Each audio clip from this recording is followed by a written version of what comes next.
Hey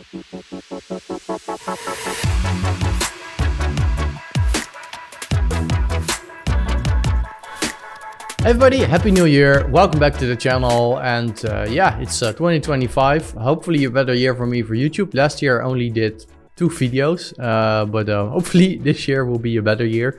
Starting off with a couple of videos about PathSequencer, my new HDA toolset, which is going to make your life a lot easier when you want to instance geometry in Houdini. So let's say you want to grow a big field of flowers or like plants or whatever, or you have a sequence of motion designy type of abstract effects that you want to trigger based on particle ages, or you've simulated a bunch of explosions and you want to sort of populate your entire scene with like tens or hundreds of them, and you want to trigger them at very specific time intervals. Well, that's where PathSequencer comes in. So this is HDA toolset to sort of make the workflow to sort of set up instances and especially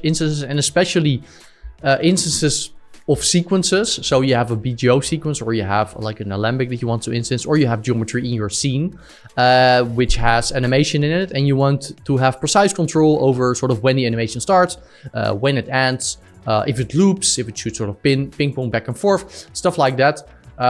This toolset is made to sort of make that process a lot easier, because this is something that I've had to do a lot, and I have a bunch of tutorials actually on a lot of these things. Like if you search on YouTube for time offsetting instances, you'll find various tutorials that I made on how to do this, and like with various techniques.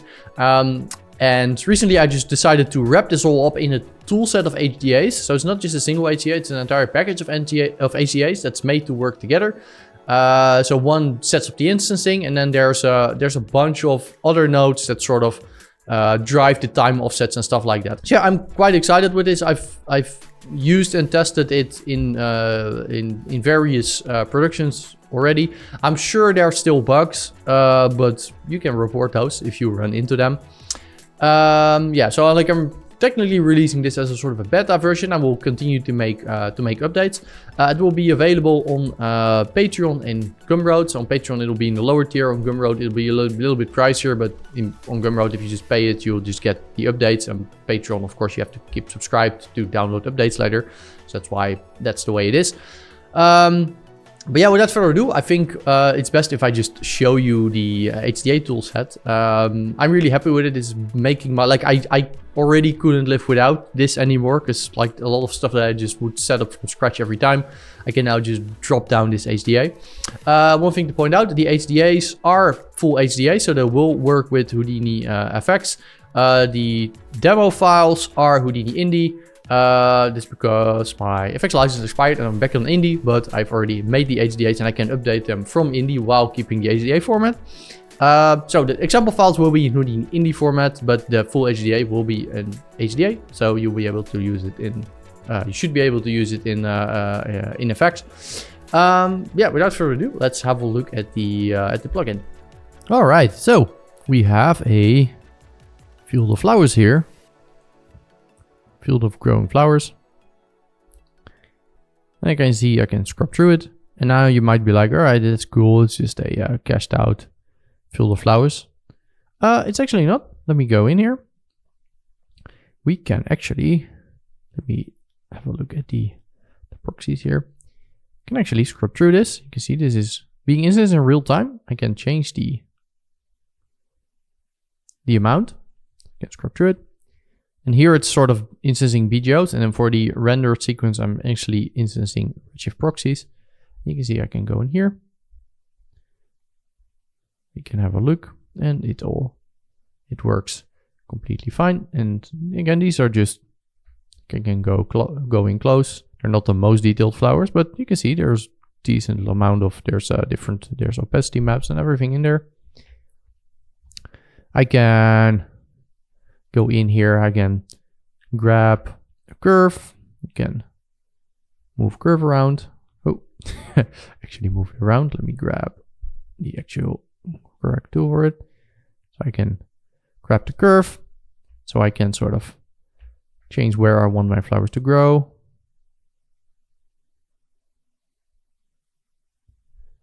It's all interactive. There's a little bit of a thickness there. That's why there's very little there. But of course you can change that. If I change the attribute noise, again, it's all just being driven by just simple nodes. You can see there's a little bit of a delay here, sort of a randomness. I can actually go in there. I can go into retime instances, and I can change this delay. I can set an overall delay, so they start later. You can see it's pretty much just interactive. And this is all just being done with these with PathSequencer. There's a bunch of options. We'll go through this in the next video. I'll show you how to use all of this. A bunch of things: sequence from disk, sequence from seam, alembic sequence. This is using sequence from disk, which can it grabs frames. For example, here Redshift proxies, or it can grab BGOs. And for Redshift, it's just it works better if you just instance the Redshift proxies directly. That's why I'm for the preview here doing the BGOs. You can override these start and end frames as well. So there's like a whole bunch of controls here. I could say override sequence length. I could have them all start at frame 50. So now they will just essentially just start somewhere and then just be like that. But of course, probably for these flowers, you don't want that. You could alternatively also drive these by a simulation. So if I were to do a pop network, if I do just a couple, let's say 2, if I put these in here, and here, so here I'm initializing them from an attribute on the curve. From this, I don't want to do that. I just want to be like this. All right, now let's have a look. And we want to do this from, or we do want to from H.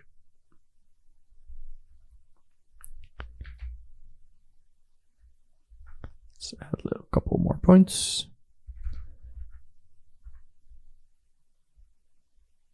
All right, there we go. Should probably don't see much yet because of the delay, so we probably need to wait. Let's turn off the retime.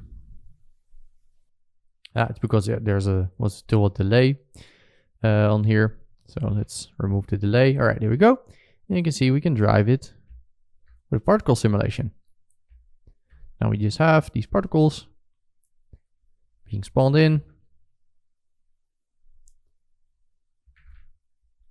We can just play around and they will grow where our particles grow. And of course, this will still just work also with the Redshift proxies. We need to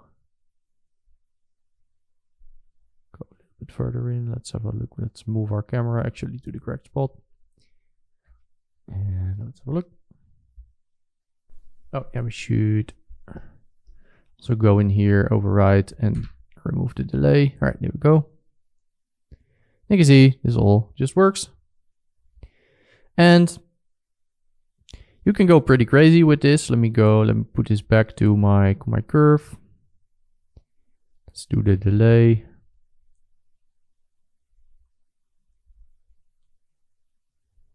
Like this will be really fast. I can do 50,000. Of course, it's now completely crowded, but you see, I can still scrub through it.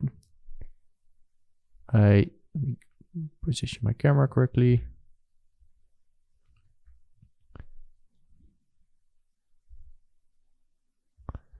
Still works. And again, if I had multiple flowers, I could just add another entry. I don't have multiple flowers, but I can just add another entry and it will just randomize between these based on the initialized attribute and on the global seed. So you can just do, yeah, you could go to town with this. So pretty cool. Let's have a look at another example. All right, so I've simulated out a very basic explosion. It's very simple. Like it's just a shelf tool explosion. So nothing really crazy going on here. then I've made a sort of a preview version for it.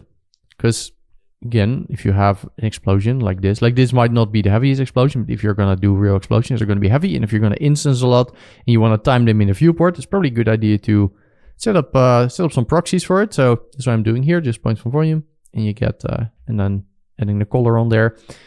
And then what I'm doing here is I am instancing a bunch of explosions. You can see here, it's a little bouquet of explosions, sort of say. And we can go in here. I think I had it in my, let's see where I had my render network for it. Oh, it's in here. Can go in here. This is going to think for a little bit because now it's going to do the actual instancing, as you can see. So different part of the timeline. Again, you can see it will grab them. And now if I turn on XPU, let's wait for this to finish. Again, these are actual explosions. Like they're not the best looking explosions because they're just a shelf to explosion, but you can see we can instance them. I can just scrub through my timeline and it works.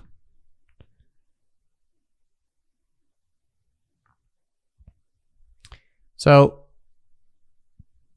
very similar sort of setup. Let me go out of this again. You can see the viewport's actually slower than doing it with XPU on. But again, very similar setup. Is just a curve here, which has a curve view attribute. I'm initializing them from the, and again, in the next video, I'll talk to you through how to use all of this. Initializing them from an attribute, setting up some delay, retimes, setting up some scales, etc., etc. Here, instancing the preview. And you can see explosion proxy.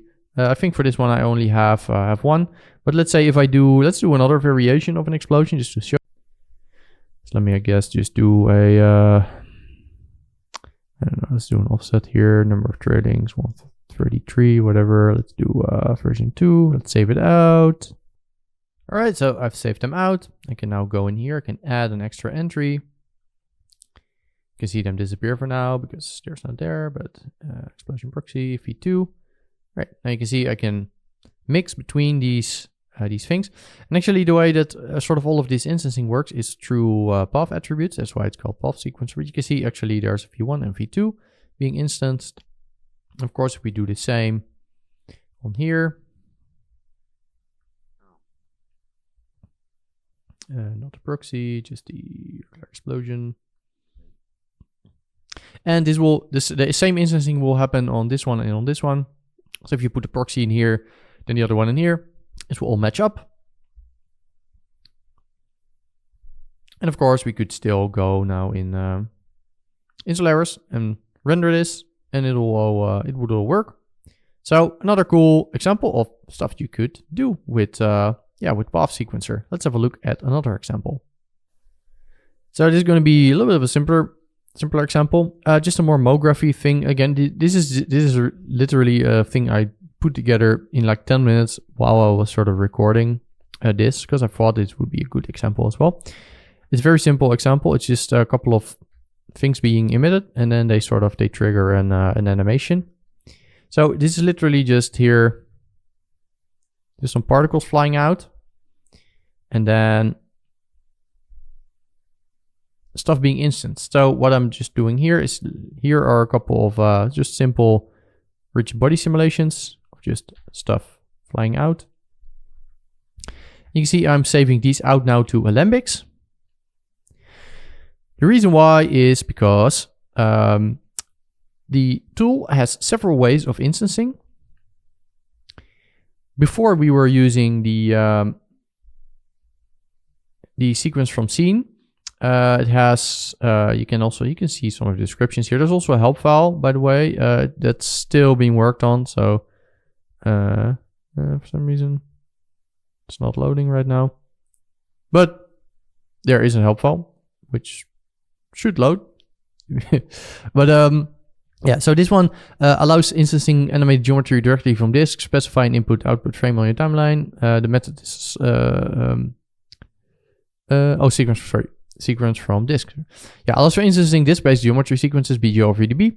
Works with integer frames, subframes, or interpolating between frames currently not supported. So this is instancing whole frames. So frame 1, frame 2, frame 3, frame 4, etc. If you use Alembic sequence or a sequence from scene, which instances stuff from your scene directly, so you don't even need to cache it. With Alembics, you can actually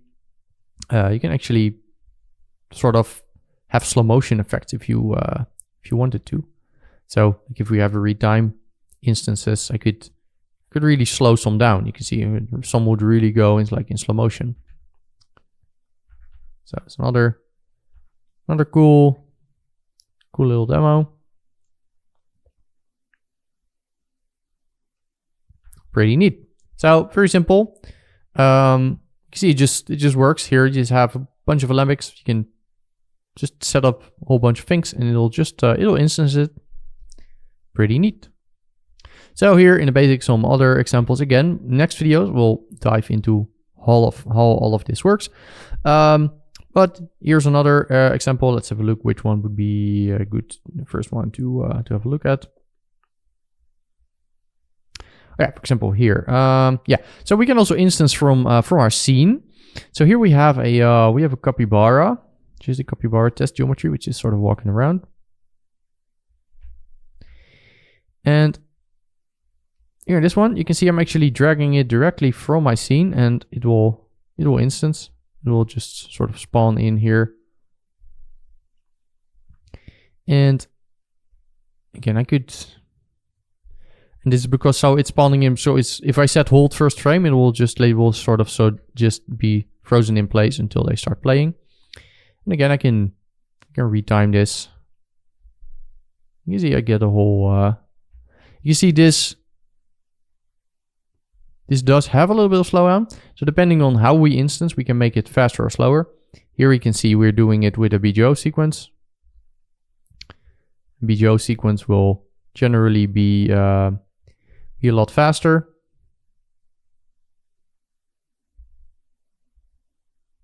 We can do a whole bunch of these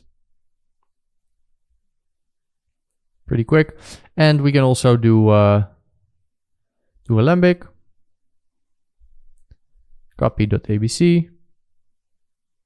You can see we can instance stuff like this, and again you can hold multiple things. You could add another. You could do crack.abc. Then we need to move in our timeline so it updates. Crack is a little bit slower because he consists of multiple parts. And again, the BGO instancing is going to be the fastest. So this actually does need to think for a little bit. So I'll let it think. All right, so there you go. And you can see we have, we have our crack and our copy both being instanced. And again, this would be faster with the BGOs. With the BGOs, you can see it has a little bit of slowdown. It's because this doesn't support subframe calculations. So if I delete all of the retime in here, see if is there a retime.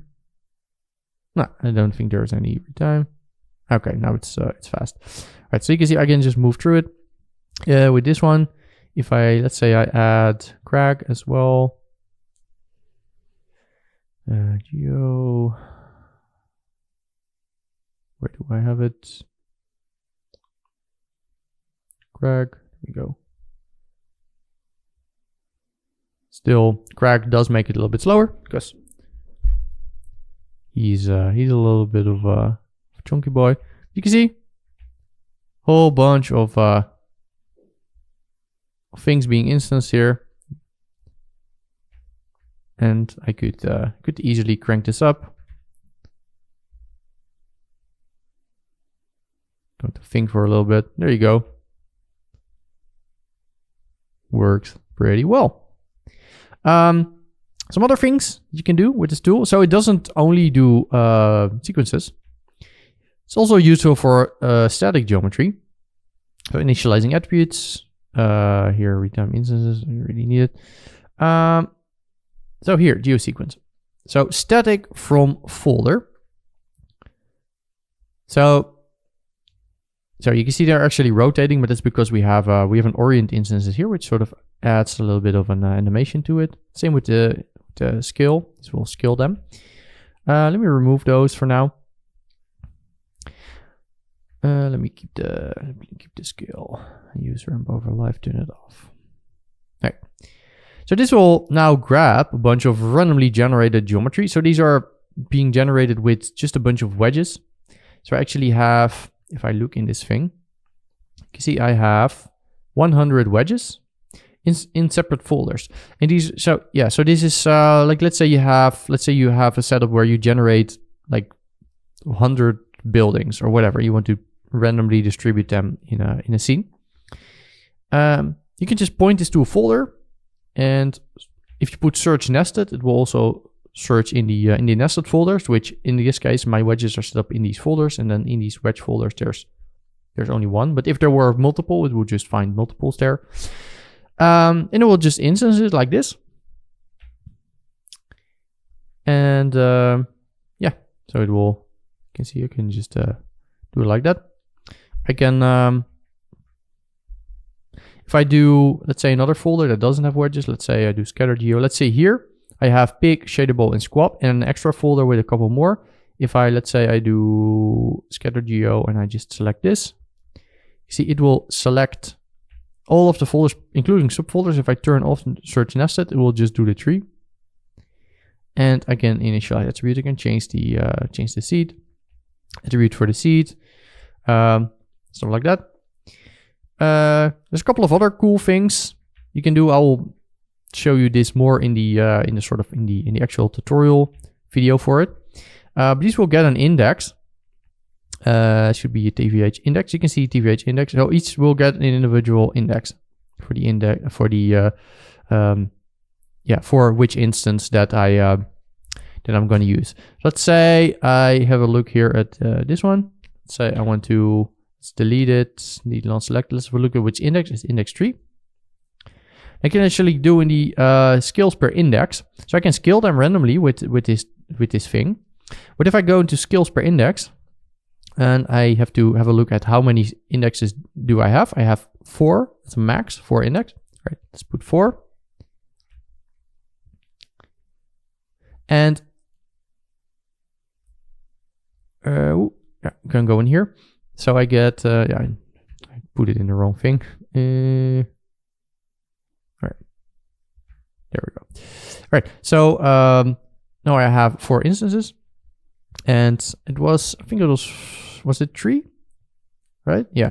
So you can see now with this index, I can scale up specific instances. So you can have a look at, so you can see how this is really flexible. You can just have a look at this, like which sort of index number is assigned.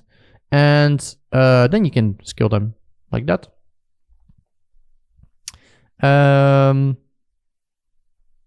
For the orientations, that also works. For the orientations, it doesn't. So if you turn this on, it will, like, this orientation will not work anymore. So you need to do it per instance. But you can see I can now rotate them extra per instance, which is pretty neat. You can see you can also animate over age, stuff like that. So I can set up. So there's controls for each individual instance. So yeah, pretty neat. There's other things here you can do. Let me go here.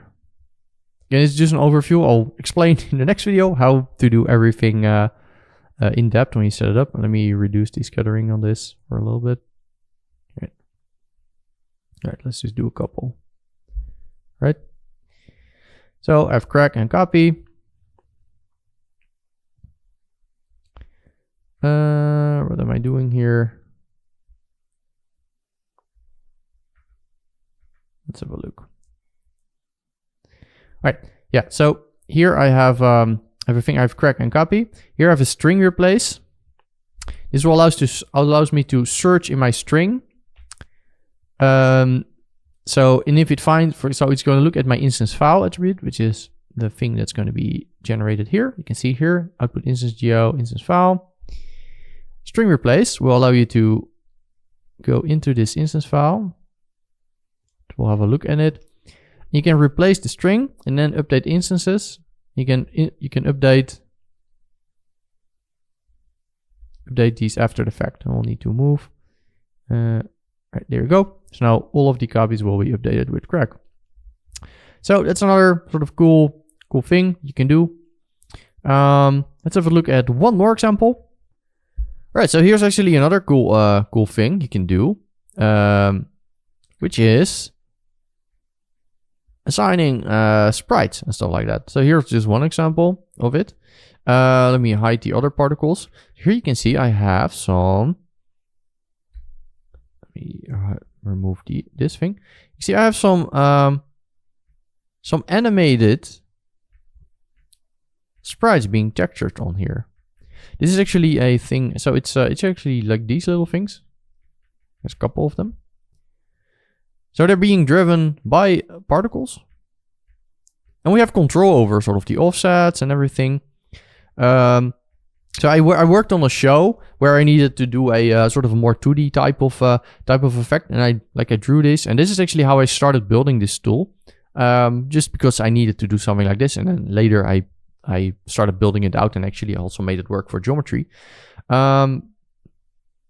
Yeah, you can do pretty neat sort of effects like this. Not just this, but there's also we can also, for example, have falling snow pieces.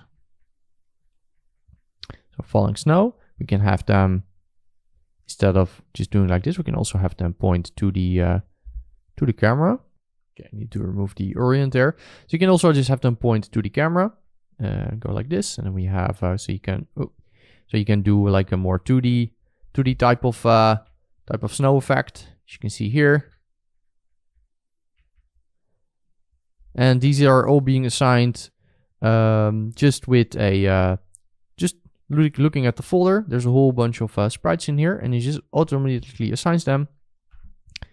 So you can do you can sort of assign sprites this way. You can do sequences, like I was showing with the other example. So with this you have sequences that are sort of, I can point them to a sequence on disk, and it will. We have override settings and stuff, but we have these sequences on disk. You just map them. It outputs them as a texture path, and you can load them into when we use Karma. Can load them into Karma. Only works with CPU at the moment. Doesn't work with XPU. Hopefully something XPU will implement at some point. But you can use them here and then put them in UV texture, and then you can see it works. You can render this with Redshift or Octane as well. I haven't tried Octane, but uses OSL to do it in Redshift, so I'm assuming it will also work in Octane. And probably other render engines. So you can see, make these really cool sort of magical effects, or you can make this make these things like falling snow, like we have that we have here. So you can really do these typical things that you would normally do, like if you have Unreal Engine, for example, you can work with sprites that always face the camera. Well, now we can do this as well. You can see they will always face the camera. I move them around, or you can not do that. It depends on kind of what you want to do. If I turn this off, they will not face the camera, and I can just have them randomly spin. I can use these retime instances and stuff like that to influence the playback. So you can get like half frames, like you can have them sort of like have these sequences play at half frame in slow motion to get this nice lower frame rate look that you might get from old Disney movies, stuff like that. We can set up like the rotation and instance, like to have them spin slower or faster, and you can see it all works with existing attributes as well if you want to do that. Other cool things you can do with this, just a very simple example, but here we have a grid, project a UV on it. Then I am using texture sequence here to static from file to put it to a brick texture. So I have just a PBR of a brick. Then I'm using string replace here to change, to get a new path, to also point it to the displacement. So from the original path, I'm just changing the path, also putting it to get a displacement path and a roughness path. Get all of these paths here, and to replace one, because some are JPEGs and some are EXRs. So I'm just replacing all of these paths, and then I can go in here and I can have a look. You can see I can assign a material entirely with these attributes. And this all works in conjunction with each other. So you can instance geometry, or you can instance textures, and you can sort of assign the texture paths like this. You can do all kinds of crazy stuff with this. It's actually, like, it's kind of cool. Just showing some examples here, but you can imagine what you could do. You could, for example, instance an entire city, and then put these texture paths on, and then randomize the textures that way. And because it's just all driven by these attributes, you can go crazy. You can assign a group and then put one group somewhere, and like assign one texture to the one group, one texture to another group. Of course, the materials will get a little bit complex, maybe if you do that, but like the whole setup. But it's all just driven by paths, and as long as the paths are on there, it'll all work. So this is another part of the toolset that's just kind of neat. And again, this is something that you could normally not really easily do in Houdini, like mapping these texture sequences. But right now you can. So that's just yeah, I really like this. This is how I started building the toolset, and then it became what it is today. So this is another really neat feature. So yeah, that's PathSequencer. Like, I'm really happy with this toolset. Like, I've spent quite a while putting this together. It's been a couple of months now, actually. But right now, I feel that it's sort of ready for people to start using. I'm sure there's still bugs and stuff like that. But yeah, if you run into any issues, of course you can report them. I'll make on the on my website, like on the help file, I'll make like a bug report form thing you can use. On the help file, there also will be a text document sort of explaining this more. But again, the videos that I'm going to be posting will probably be the most sort of in-depth things. This was an overview, a pretty long overview already. But if you want to sort of learn how to use this, you can watch the next video, which is sort of going to go over how to do all of these things. Again, you can get the tool on Gumroad or on Patreon. Link will be in the description. Let me know what you think. I'm really happy with this. This brings together a lot of techniques that I've developed over the years, that all of you probably have seen tutorials for, and it just all brings it together. And these is really things that I've just used, for example, with the texture mapping. Like in the recently I had to do like a field of flowers is a thing. I worked on the Taylor Swift Eras tour, and I had to do a field of flowers. And then later for something else, I had to sort of do a thing where I had a similar effect, but I had flowers, and then I had animated texture sequences on that. And then there was a whole sort of thing to get that to work. Took a lot of headaches to get that to work and to render properly. And with this tool set, stuff like that is just easy. It's just easy to use. You just drop the nodes down and it just works. And that is just something because this is something I have to just do a lot. And I'm really happy that I can just do it. And that is why I want to share it with the world as well. So let me know what you think. And yeah, I'd love to hear your opinion. So again, link in the description. You can buy / support / whatever to get them. Yeah, hopefully I'll see you in the next video where I'm going to be explaining how to use this. Peace.